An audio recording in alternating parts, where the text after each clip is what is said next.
Hello, Contrarians listeners, watchers, fans all over the world, fans in Thailand.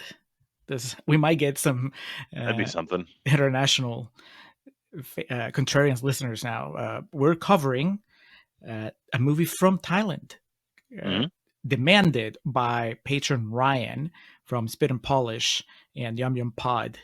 He always brings us interesting picks. I don't know anything about this. I think that applies to you as well, Alex. Have you ever Hmm. heard of Bad Genius? This movie from Hmm. 2017. Yeah, it's all we No, know sir. is that Ryan threw it our way, and that it's not from the United States. It's streaming on Netflix, and I don't know if you saw this, Alex, but it's 100% on Rotten Yeah, I was about Tomatoes. to say it's 100%er. Yeah. Now I have to point out 100% with 21 reviews. So, I mean, good for them, but Still also, impressive. Yeah, yeah, I mean, 21 people recommend it. And I don't know, I mean, how it's not a many, Avatar Way of Water pool of reviews, but no, but also the director is probably a nicer person than James Cameron. So, well, hold on. what we're going to do here is a quick video review, a dual quick video review. So, those of you who've been with us for a while, those of you who are patrons, you know how this works. Those of you who are not patrons, you might have seen our Teen Titans Go to the Movies dual review. Hmm. So what we do is first we do an intro before we watch the movie. Then halfway through the movie, we stop and we tell you how it's going, what we think is happening, what we think is going to happen. And then we finish the movie. We come back at the end and we do one last segment where we tell you how we feel about the movie overall. So usually on the Patreon channel, we do this individually, but for these special events that are part of the Patron Takeover on our main feed, we decided to do these together. And the Teen Titans one came out really well. I have a feeling that the movie we're covering today is very different.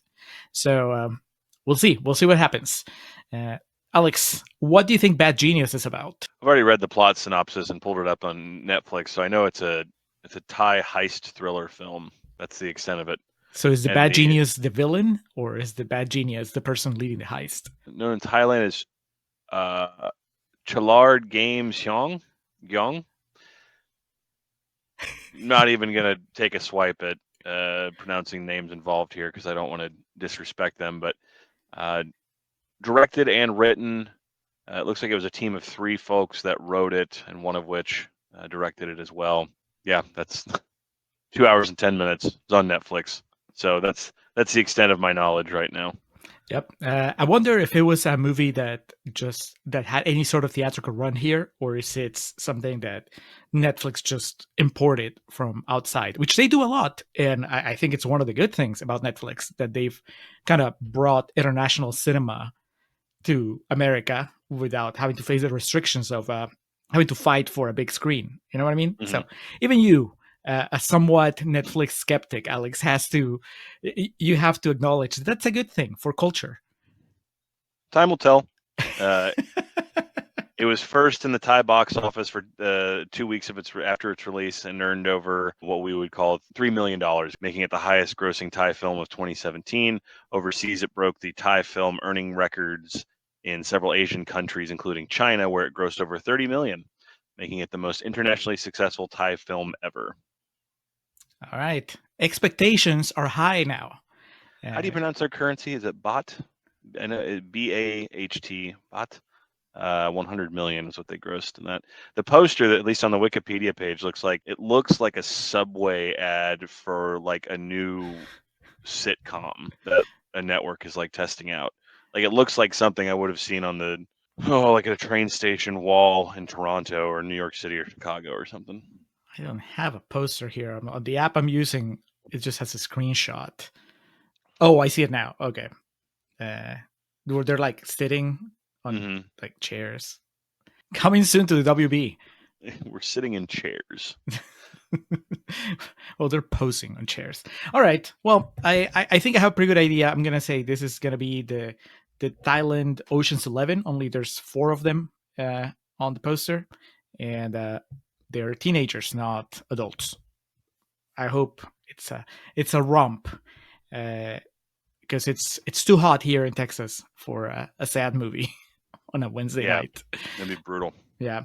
So 2 hours and 10 minutes. Alex, we'll take a break at an hour and 5. And we'll reconvene here and talk about what's going on. I really hope this is one of the good Ryan picks and not one of the picks where Ryan just wants to fuck with our heads, because it would be too much. We're already off on bad footing. Where we reconvene is where most movies should be getting close to ending. So yes, an hour 5 we'll break and we'll see where we're at.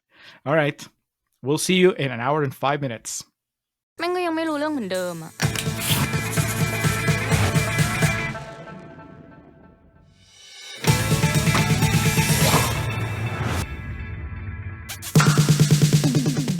All right, we are back.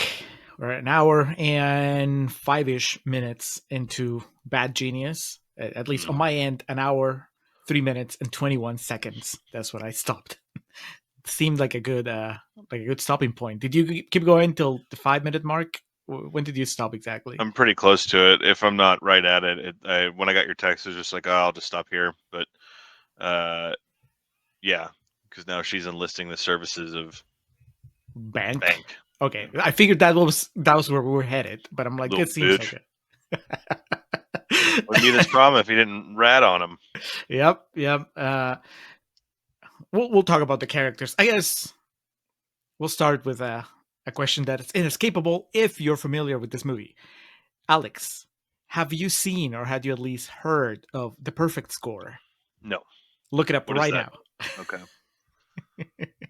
But it is an American movie about a group of students stealing the answers to a test, I think, or like cheating their ways. Like, it's like this. It's a heist movie that has to do with academics. I haven't seen it. I've seen the last 20 minutes, I think. It was Chris Evans is in it? Chris Evans and Scarlett Johansson. And Erica Christensen. I forgot about that part. Yeah. But like as soon as I realized, like in the opening, I'm like, oh, is this gonna be like The Perfect Score? Except that what I've seen of The Perfect Score makes it look like it's not a great movie, and what I've seen so far of Bad Genius, at least to me, seems like it's a good movie. But it doesn't have Matthew Lillard or Vanessa Angel. Yeah, it's a 16%er on Rotten Tomatoes based off 109 reviews. 2004. Maybe it's a Hunger Games Battle Royale situation of just like I have no knowledge of that. Or I have knowledge of it, but I don't care because it's a bad movie, so nobody's gonna care. Yeah, that's a real thing. It was directed by Brian Robbins, who I don't know who that is. Well, you're about to. He won. Has been a recent subject of discussion with Eddie Murphy because he directed Norbit, Meet Dave, and 1,000 Words. But more importantly, for the purposes of what we're doing and have done, he directed the 2000 seminal sports action comedy Ready to Rumble.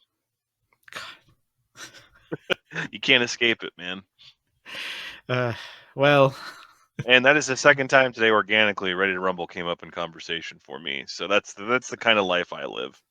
The night is young. You might go for the trifecta. the turkey. I highly doubt that movie is as stylized and like. Did you get to a point where like you almost it almost strikes you as comedic the way like some of the shots are like really dramatically lingering and framed and everything? Yes, but I think that was the point. I think that they were... No, yeah, that's what I mean. Like, especially when they're taking the test and they're all sweaty, just like staring at each other. Well, so for me, it was when they did the shoe swap. Oh yeah, that was when I'm like, all right, because they were dedicating so much time to it and they were treating it like the most important thing in the world, which I guess it was for them. And I'm like, all right, that's setting the tone for the rest of the movie. Because at the time, I mean, I wasn't 100% sure what it was going to be going forward. Mm-hmm. You know, because at that point you don't know that she's just basically going to go on to make a living out of cheating. So, but I'm like, all right. So this when Alex said this was a heist movie, it really is going to be like this type of academic heist. So, yeah, I mean, I'm laughing all throughout it, and I don't think that the movie doesn't want me to laugh. I think they're expecting me to laugh. Yeah, a lot for of sure. This. But the one text that you shot me while we were watching this, and I didn't get to it until I was like pausing the movie. You compared this to Wes Anderson. You said this guy's a fan of Wes Anderson. Well, just kind of tongue in cheek, especially in the beginning, because the way some of the shots are like very square framed. Mm-hmm. and like the very like when the pictures are being taken and it's just that like bright red background behind them. Lynn, I mean that's a Wes Anderson shot, and then also he does the Rushmore, like the title card in big block font across the screen for whatever grade they're in and whatnot. So that was kind of a joke. I mean, this is obviously feels a lot more like an Ocean's movie or like a really intricate heist movie. The Bill Murray cameo is what really gives it away. It's a Wes Anderson movie. It was a ghost-written script by Wes Anderson. Well, yeah, it's a lot of fun so far. It's just the story of girl got caught cheating at school and she wants out of her country, wants to go study abroad, and they've found this situation in which she can potentially go to Boston with her two friends, and they have to pass the STIC, and they're manufacturing a situation because it's distributed at the same time of day across the world, where she's going to take it in Australia and then get the answers back to people in Thailand, which I don't know. Has it been explained how she's going to go to Australia? No, Okay. They haven't explained that. And even though they have explained how she's going to send them the answers, I've got to be honest with you, I don't understand it.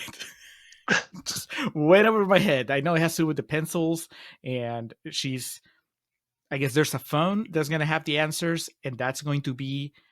Well, that's definitely the smoking gun, because if it's not the first shot of the movie, it's right away you see a phone in an evidence bag. Right. So we know they're getting caught. Like the movie opens with them, because the movie's told from the perspective of them being like interrogated or something. And she's the genius, and then she has the rival bank who ratted her out and got her caught for cheating. And karma caught up with him, though, because some local ruffians beat the shit out of him. That was kind of surprisingly brutal, that whole sequence when he woke up and he's just beat to shit walking around, and then the real dorky kid with glasses is like, and the best part is he missed his exam. Yeah, I really liked Bank at first, and then because even at first when he rats her out, he doesn't realize what he's doing. He's just ratting out the dorky kid, and then but the moment where he got on my nerves was because his part is done. Like, he's been dismissed, but I guess he was hanging out like outside the office, and then he pops back in to kind of chime in and say like, "Oh, she was making money out of this." Yeah, and I was like, "Okay, that was not necessary. You didn't need to." And so I got to turn on him, but then I felt bad again after they beat him up, because he's and I think that's pretty clever. Like, the movie makes you care. Clearly he needs the money. His family needs the money. He helps his mom. I guess she makes a living washing clothes. So yeah. They could have gone like the route of making him just really hateable, but I think that he's an okay guy so far. Like, I dislike the dorky kid more because he's an idiot. That's the Rob Zombie version of it. Is they make him really hateable, and then he gets brutally murdered by those guys in the junkyard. Yeah, he's played by the kid from Spy Kids. Thank you. Yeah, I don't know if it was a direct translation or like a translation issue or something, but the really dorky kid who's like panicking and needs answers for the test, one of the things he said, the English translation is "help a brother out," and I thought that just if that was the intended dialogue, that's fucking hilarious. Yeah. So we have Lynn, who's, I guess, the bad genius, and then we have Grace, who's the first person that befriended her, and is kind of the pretty girl that is not very intellectual, wants to be an actress. Then we have Pat, Grace's boyfriend, who is kind of the rich douchebag. And then you have Bank. Like, none of these guys, I like them a lot. I think that the big strength of the movie is that they're all very entertaining to watch, and they're fun. Lynn in particular, I'm a big fan of the fact that she is a brainiac, but that's not all she is. She has a sense of humor, and she clearly has feelings for Bank. Because I think the stereotype of the genius, the teenage genius especially, is that they would make them just all about getting the answers and then not really about anything else. But she has a lot going on, so I was pretty happy. I mean, I would say that at this point she's my favorite character, which is fortunate because she's the main character. Yeah. How do you feel about this group of people? It's a good combination for the story they're trying to tell. Pat's pretty funny, just like in his over expressive reactions to things in the seminar he leads, like trying to get investors in for this plan. And Grace is funny because she wants to be an actress, and there's that scene that just begins with her like opening the can. Yeah. Yeah, Lynn, obviously that the actress is given a lot more to do because she's the only one that's had anything close to resembling several dramatic scenes in this. But yeah, I'm intrigued and interested to see how this all comes together in the second half. Yeah. Now here's the crucial question, I guess, Alex. And do you think her dad is overreacting? Lynn's dad is overreacting. I think he's just a really like prideful guy. I think he's disappointed in his daughter. I mean, in that situation, though, I still wouldn't tell her to give that much money back. I wouldn't be like, you got to get rid of this. But I think he's just old school, by the books, and yeah, I think he's just really proud. He obviously is, because he like every time she brings up money and stuff, he just cuts it down. So maybe I'd be happy if my daughter had that much money stowed away. But that was gonna be my follow up. Like, if she was your kid, would you? Because I would put up the face, in front of the principal, be like, yeah, bad. But then once we get home, I'm like, that's pretty amazing. Yeah. The bad thing is that you got caught, but good for you sticking it to the system. You were running here. Yeah. Yeah. Because I think I get the feeling that the movie thinks that the real villain is the institution. Like, the school is just ripping these kids off, ripping these families off. And so it's almost like an act of rebellion to stick it to them and to help everybody cheat. And I mean, I don't know how honorable, like when Pat gives his rousing speech at the end of his seminar, and he's like, we're not going to let the schools determine, if we're worthy of going there or not. We're just going to choose where we want to go. Like, that is, I don't know that I buy it from him, but from the movie, I do. I mean, I think it's saying something. Justin Long, on the other hand. Yes. Ask me about my wiener. So I guess what I'm saying is, I really hope she gets away from it. She gets away with it. I want the movie to somehow, even though it looks like they got caught, I wouldn't put it past it, especially with this type of movie, to end up revealing that getting caught was part of the plan. I think I caught a smile on her face at the beginning of the movie when she's first explaining that she doesn't need to cheat because she's smart enough. And so I'm hoping that means that everything is going to be okay for everybody, and the school is the one that's going to be paying for damages or whatever. So I'm looking forward to this second half. I'm excited.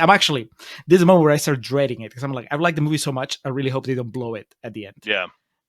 I'm at that point. I'm like, cautiously optimistic. Yeah, if they stick the landing, I'm going to be recommending this to a lot of people. Final question, Alex. Do you think that the Australia connection, the Ryan connection, is the fact that she's going to go take this test in Australia? Is that why he gave it to us? It could be. I'm curious how they portray Australia and what actually goes down there. So I guess we'll see. Maybe he's like an extra and we weren't aware of it. Yeah, there you go. Now I'm really excited. Okay, so we're going to go finish the movie. We'll come back, and hopefully it stays as good as it is.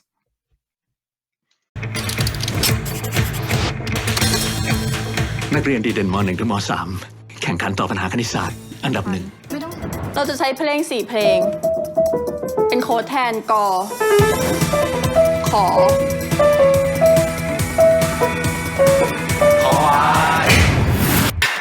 ผอ.ผิดหวังในตัวเธอมากเลยลินเอาเข้าจริงๆเนี่ยผอ.ไล่เธอออกได้เดี๋ยวนี้เลยนะ And we are back for the final segment in this dual QVR about Bad Genius, a movie shot in Thailand with a special appearance from Australia. Alec, did you spot Ryan when they were taking? No, sadly. Yeah, I was thinking of texting you, going like, "Man, did you see Ryan?" I would have been like, "What?" And had to go back and rewatch it again. I can't tell you 100% for sure that he's not there, because there's a lot of people, and I wasn't going to pause and like frame by frame it. He could be there. So I imagine I would have seen him though, because I was paying pretty close attention. I was intently watching that last act, because they got real, like, turned into quite the nail biter. Yeah. They played us. It was not. We didn't start at the end. We started in the middle. So it's kind of funny, because there's like what we were talking about like unfolds like literally like 2 minutes after we resumed it. It was like, oh, that answered our question immediately. There is one. Okay, well, first of all, thank you for watching, but we're about to spoil the second half of the movie. So I think that up till now you could have made it here and still, walk into the movie and have surprises. But I think that we're going to talk about like the big reveals and everything else that happens. So if you want to watch Bad Genius, and I think you should, Alex, would you say, just without going into detail, that you think people should watch this movie? Yes. Okay, Definitely. so skip the spoilers. Come back for this third segment after you've watched the movie. If you don't care, just keep going, or just don't watch it. That's fine. But we're about to tell you what we think, and I'm going to say first of all that there's one plot hole in the movie. There may be more, but the one that stood out to me is that she, early on when they're hatching the plan, she says that she can't memorize all of it. She's like, I can only do half. And she said, there's one person that could help us out, but he's never going to help us. And then they kept explaining what else was going to happen. And I'm like, I knew who she was talking about. I think everybody knows who she's talking about. Like, if you're watching the movie, you're like, oh, the person she's talking about is Bank. And he's not going to help because he's, goody two shoes. And then Bank ends up helping them because he gets beaten up. He misses the test, right? He's put in a position where he has to do that. And then the big reveal was that was orchestrated by Pat, that Pat did it so that Bank would be forced basically to help him because he would lose everything. Like, he missed his exam. That's a pretty awesome twist. But I thought that involved also Lynn. I thought that Lynn knew, and because if not, why is it that they were planning all the stuff when she only, as far as she knew, she was only going to be able to memorize half the answers, right? Like, to me, it makes sense that she would go forward with the plan if she knows for a fact that she has that Bank is already part of the gang. It's like, what was the plan if Bank hadn't gotten beaten up and joined? What was Lynn's plan then? And at first I thought that the movie was going to reveal that she actually could memorize the entire test on her own. She just hadn't told anybody, right? And that was going to be the big twist at the end, that Bank turns on them, tries to take them hostage, starts demanding more money, and then Lynn goes, fuck you. And then we find out that she could store all the answers on her own in her head. Not what happened. And so now I'm just a little bothered by that little. Kind of. She did more work than she had to there at the end because of the repetition. You're right. Yeah, she did get it. And that was pretty awesome that we kind of like went full circle to the music and the piano and the way they visualized that was really cool.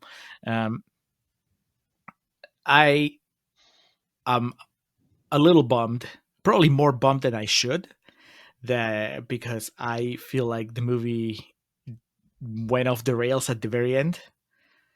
Yeah, it didn't. Like the last 5 minutes, you could have just cut. Like, really turns into like a Spring Breakers thing there at the end, where it's showing like the dichotomy of her like understanding her actions, and then everyone else is like partying and taking selfies and shit.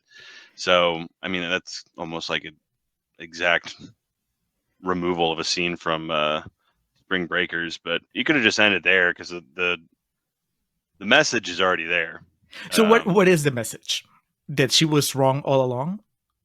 Yeah, I mean, it's just a message of the movie. I don't know moralistically what, because there's some people that just use their gifts for good and use their gifts for bad, and I think that was the thing. She used her gift for bad here, and no amount of money was worth it because she couldn't live with herself. But did she use them for bad? I guess that's, and that's not why I have a problem with the movie. Well, but the problem with it overextending at the end there is because like she has such like everything's tied up, and like the immediate repercussions are known when she explains to Pat and Grace, like, American university exams aren't like this, so you're not going to, like, even if I went with you, you wouldn't be able to copy off my work. And so, yeah, maybe that's part of it. I think that it's not they got too cute. It's just like the insistence on the scene where like they saw where Lynn sees that she turned Bank into a monster. Like, that's. But I also like at the end too how like supportive her dad is of her, because I think that's like. But I think that to it. Yeah, but you see that at the airport. Like, for me, the perfect ending is she has her goodbyes with Pat and Grace, right? She tells them, "You can't copy off of me," and then they don't say, "We don't care. You should still come." Right? That's where it proves what they really like. There was no friendship. It was really that she was useful to them, and then her dad shows up at the airport and proves that he's very open-minded about her having a boyfriend. And then I she honestly starts crying. Thought it was going to end like when it faded to black when she was crying. Like, me too. I was like, do it. There you go. Perfect. You know, that's because it tells you everything. She obviously she feels terrible about what she did. Bank got caught, so he's banned from traveling. So that's like tragic for him. I don't need another 5 minutes showing me how shitty his life got, and then that he became because I Walter like White. the idea that the last thing you see of him is like when he just kind of smiles and nods, like I've got this under control, and then, Right. like his fate is ambiguous. So yeah, now I'm getting hot here about now you're the getting last mad. 10 minutes. Yeah. But before that, man, it was amazing. Oh yeah, man. Like I was honestly kind of surprised how like my pulse and heart rate increased during that sequence of like the test taking and then like the subsequent attempted getaway. I was just like, holy shit. And it was almost Dressed to Kill, Carlito's Way, the train station chase. Yeah, that was really, it wasn't, it was stylized, like the test taking sequence, but not to the point of being like, Wes Anderson. We're gonna bring back Wes Anderson. well, that's the thing. Like with all the Wes Anderson shit that I was talking about kind of went out the window in the second half. There's some of it that was like Pain and Gain Michael Bay style filming. That's the thing. This movie's like all over the place. You can't really get a grip on it at any point. And I think that can be a huge detriment to a movie. But in this case, it's not, because it really is the whole sequence. It's like any good heist movie. It's not The Great Escape or Escape from Alcatraz or, Ethan Hunt falling off a mountain or some shit, but, or even the Ocean's movies, but still the way it's shot and like, you as a viewer, you're kind of hanging on, waiting for those text messages to come through, and then like them getting everything out across the finish line on time, and it's and then Bank gets caught, and Lynn has to kind of adapt on the fly, and then she's getting chased down by the guy who's administering the test, and it's wild. And I guess that's when you explain it out loud, you're like, it's about these kids trying to take a test, and I guess the equivalent here would be maybe the SATs or the ACT or some shit. Well, I think no, this because is more hardcore. This is like an international thing. Like the embassy isn't, because if you can't take it, then you can't study abroad. I don't know if there's an equivalent here. We're America. Everyone wants to come here. We don't want to go nowhere.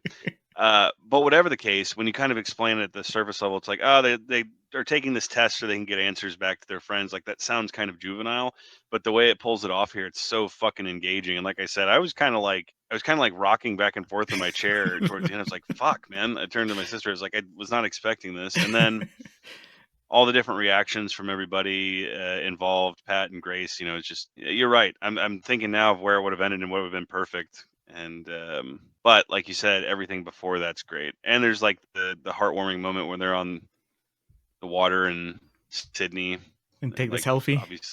Yeah, which she deletes in the end, which was sad. But yeah, I was very surprised at just what it turned out to be. It has nothing to do with I didn't know if it was going to be good or bad because I didn't know anything about it, but it was definitely a movie that for the first hour I was trying to. When we met halfway through this, I thought I knew exactly what I thought I had a handle on it, what was going to happen, and I did not. Yeah, it went bigger than I thought. Like the way that the twists and turns, they got wild. And by the time that Lynn's dad shows up at the printing shop, you just like, what else could go wrong? I know. But it's in a good way, it was like, bring it, just because I wanted to see them try to keep, because no matter what happens, there's still like enough going on that they can keep going with the story. At that point, and you're like, okay, it's done, right? So he definitely shows up like a parent that caught you in a lie too, because he's got the phone and he just kind of comes in and hangs it up.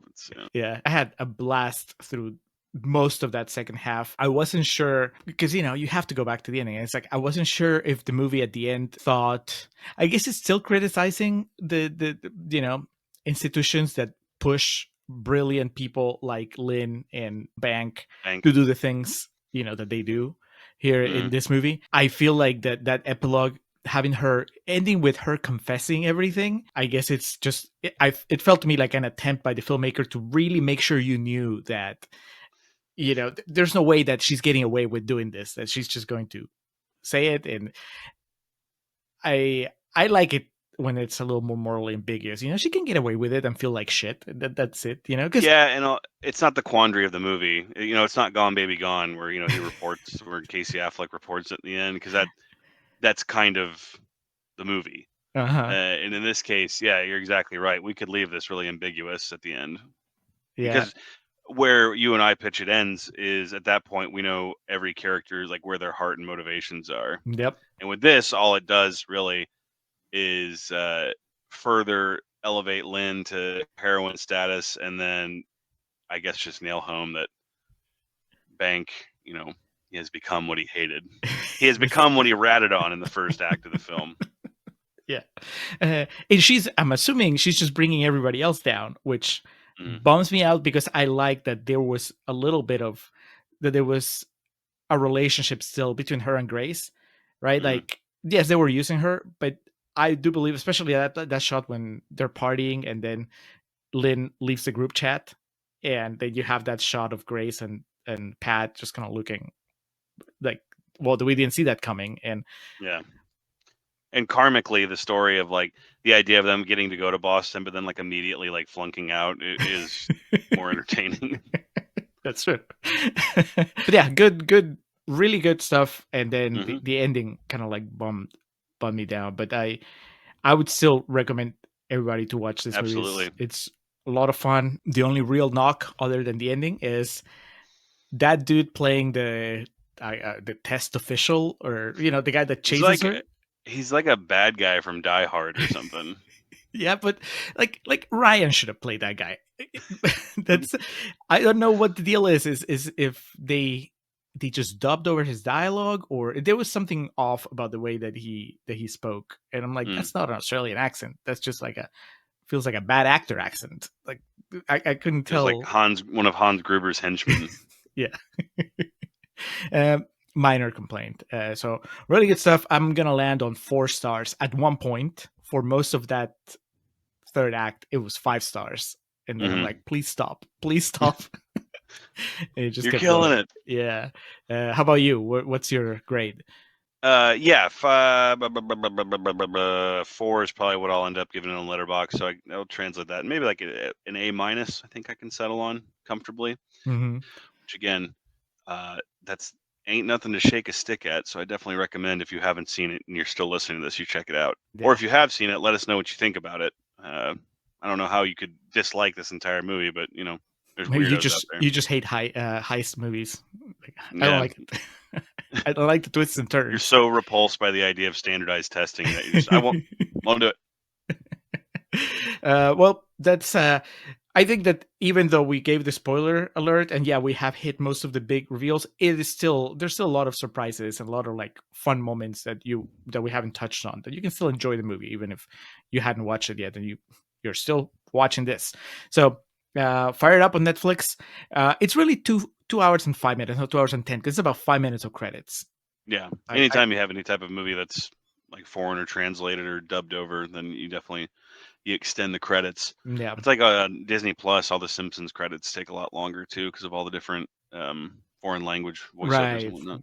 The cast in France and in Brazil. Yeah. Well, that's it. That's it for this QVR. We made it all the way to the end. Ryan, let us know. I'm assuming you like this.